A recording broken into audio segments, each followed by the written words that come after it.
DNH news line में आप सभी का हार्दिक स्वागत है।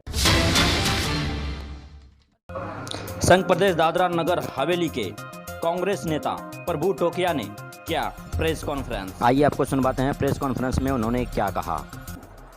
हमारे एक साथी था प्रदीप गोरात, जो आदिवासी एकता परिषद का जिला प्रमुख था आंबोली पंचायत से।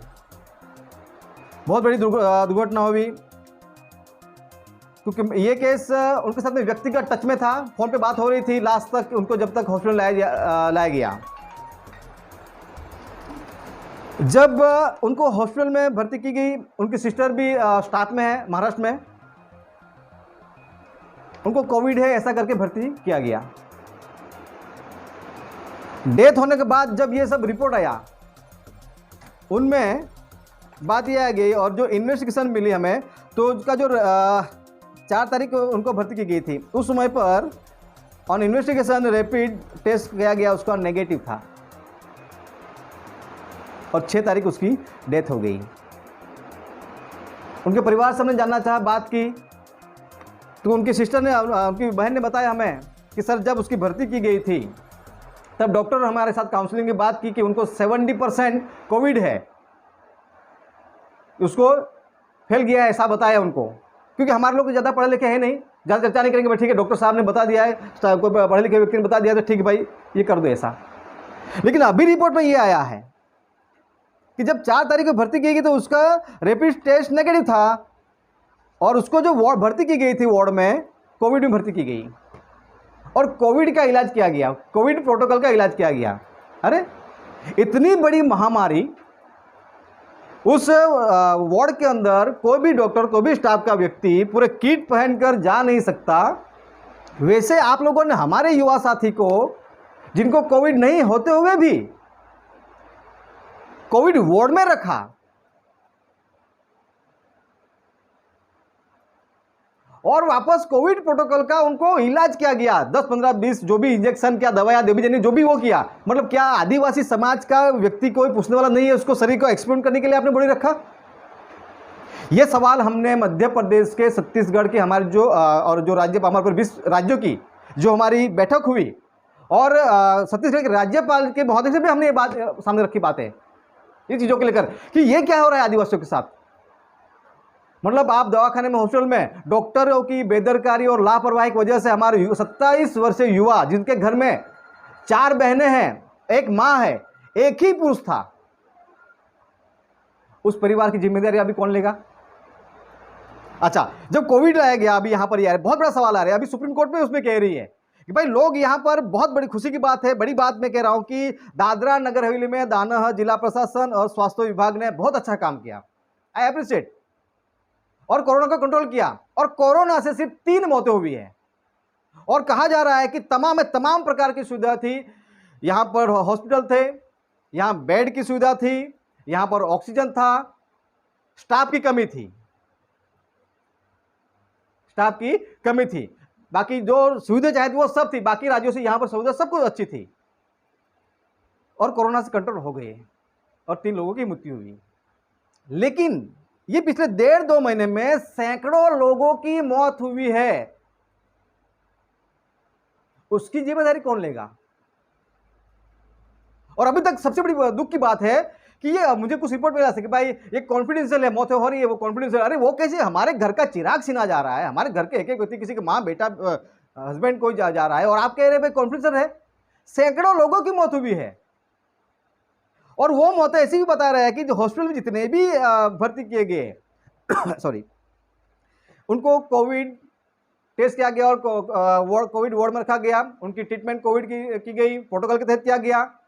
और जब मृत्यु होती है तो अब रिपोर्ट में कोविड का कहीं उल्लेख नहीं। अरे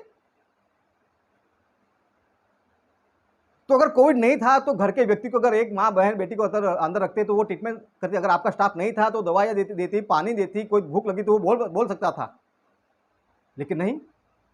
तो ये आज कह रहे कि मुझे ऐसा रिपोर्ट मिला कि भाई दाना प्रशासन को, यहाँ के लोग, या खास करके हमारा आदिवासी समाज सहयोग सपोर्ट नहीं कर रहा है। क्यों नहीं कर रहा है? ये जो मीडिया में बातें आ रही है, ये जो पेपर में बातें आ रही है, इसके ऊपर भी ये खुलासा होना चाहिए। इसलिए हमने, ये हमारे जो आदिवासी एकता परिषद के जो जिला प्रमुख प्रदीप गोरात, डॉक्टरों की बेदरकारी और डॉक्टरों की लापरवाही की वजह से उनकी मृत्यु हुई है।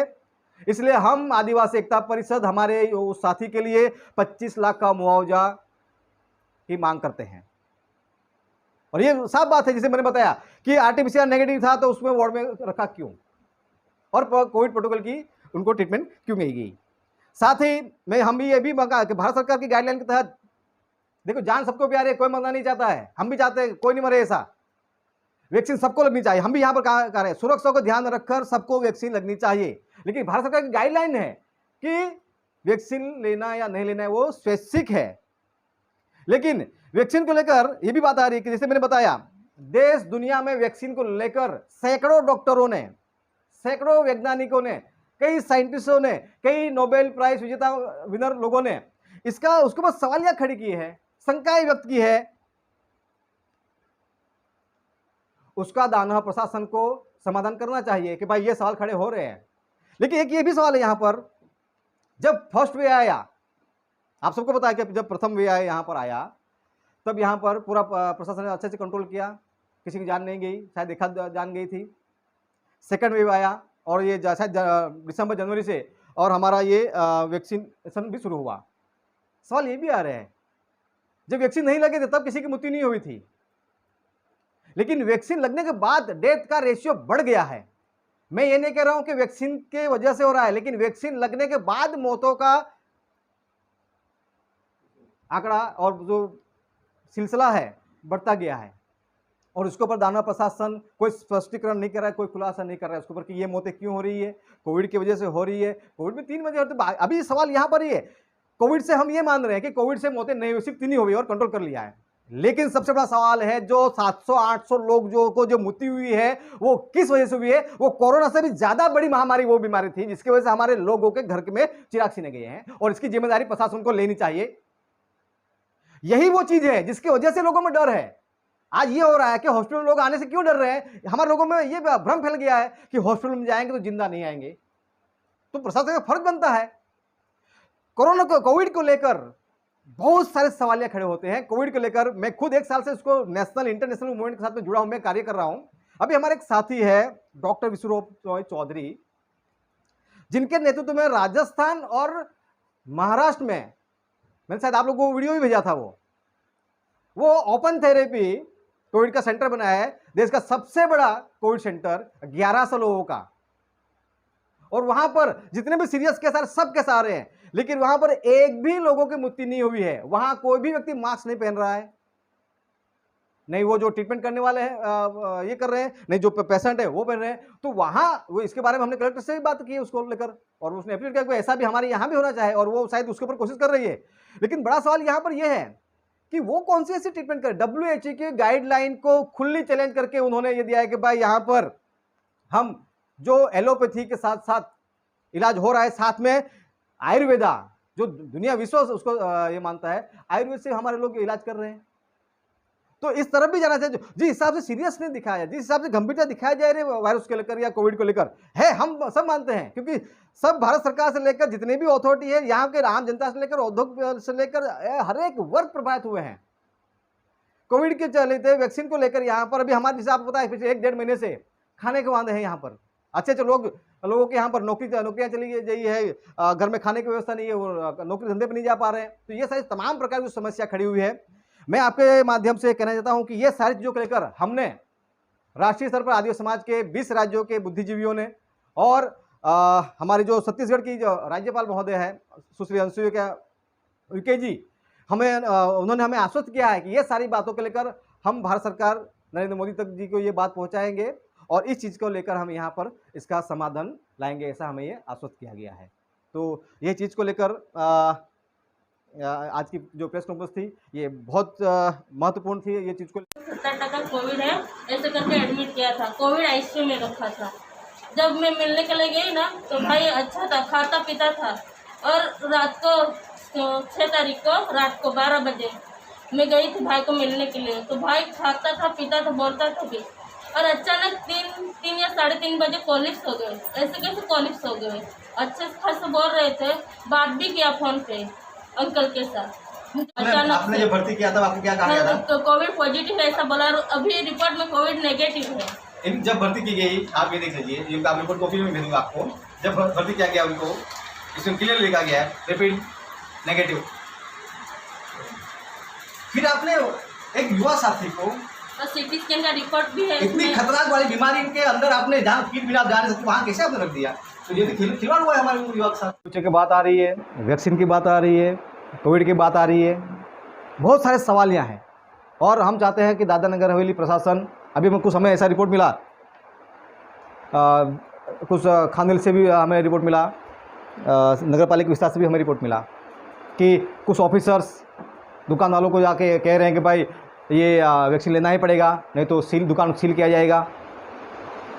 मतलब क्या उनको WHO से कोई ऑर्डर आया है क्या? भारत सरकार ने तो ऐसा नहीं कहा है। भारत सरकार गाइडलाइन तो ना बोल रही है। भारत सरकार कह रही है कि भाई वैक्सीन लेना नहीं लेना वो स्वैच्छिक है। तो ये जो इस तरह से उटपटांग डिसीजन लेकर लोगों को परेशान किया जा रहा है, और हमें कन्विंस करें, हम भी हमारे समाज के लिए सुरक्षा चाहते हैं। हमारे लोगों को भी हर व्यक्ति को, हर घर में कोई बच्चा से लेकर कोई बाकी नहीं रहे कि हर किसी को भी वैक्सीन मिलनी चाहिए। लेकिन वैक्सीन को लेकर जो सवाल खड़े हो रहे हैं, ये मेरा शरीर ही है, ये शरीर किसी का व्यक्ति की प्रॉपर्टी नहीं है। मैं मेरे शरीर को एक्सपेरिमेंट करने के लिए क्यों दूं? और यही सारी बहुत सारी बातें हैं जो सारे पेपर मीडिया में जो बातें अब तक पूरे विश्व स्तर पर या देश में आई हैं, वो बातें आपके सामने हमने रखी है। और ये बातें ये इन बातों को लेकर जल्द ही हम जिला कलेक्टर से मिलकर ये भी बातें रखने वाले हैं। ये आप चौथा स्तंभ हो, आपके माध्यम से लोगों तक, जनता तक बात पहुँचे कि लोग डरे नहीं, प्रशासन का सहयोग करे, लेकिन जहाँ गलत हो वहाँ पर आवाज़ भी उठाए। और इसको लेकर हम प्रशासन से चर्चा करने वाले हैं। और उसके बाद प्रदेश के हर 20 पंचायत और इवन 15 वार्ड नगर पालिका और जो हमारे जो तकरीबन 72 विलेजेस है, हर जगह पर हम जाएंगे, लोगों को समझाएंगे अगर सेफ है, सुरक्षित है और वैक्सीन लेने से मुझे कुछ होता नहीं है, उनकी गारंटी प्रशासन को लेनी चाहिए। क्योंकि जी वैक्सीन बनाने वाले जो कंपनी के मालिक है वो भी गारंटी नहीं ले रहे हैं।